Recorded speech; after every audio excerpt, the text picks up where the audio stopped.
Do you believe that a single decision you make today can alter the course of your life forever? You need to watch this.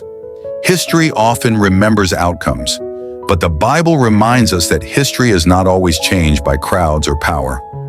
More often, it is changed by a single decision, made in silence, made in fear, made when no one else was watching.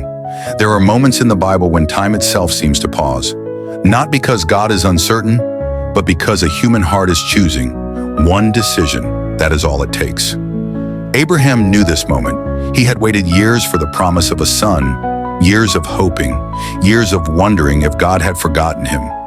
And when Isaac finally came, when the promise was fulfilled, God asked Abraham to lay it all back down. Abraham could have turned back. He could have reasoned his way out. He could have protected what he loved most. But instead, he chose trust over understanding, obedience over comfort, faith over fear. That one decision changed generations. It did not end in loss. It ended in provision. And generations later, Abraham is remembered as the father of faith.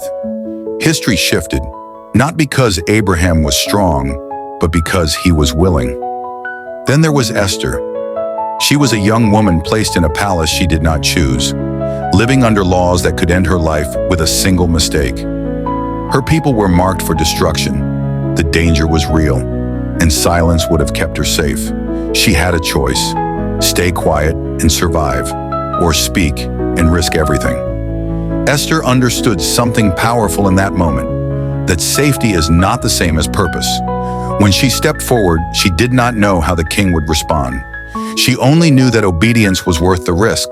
Her decision saved a nation, and history remembers her not for her beauty, but for her courage.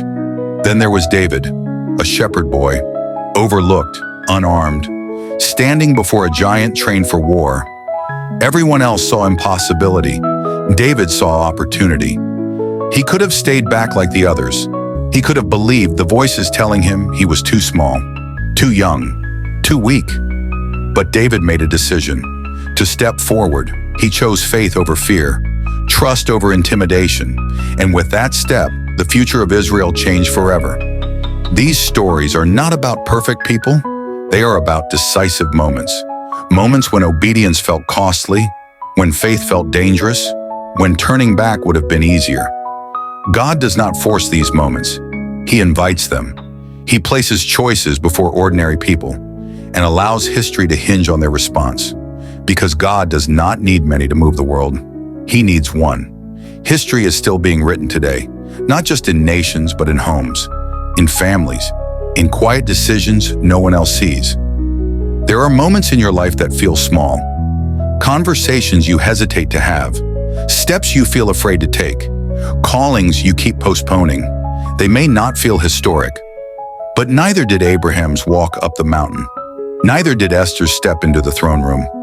Neither did David's walk toward the battlefield, yet heaven was watching. The question is not whether God can change history. He has done that before.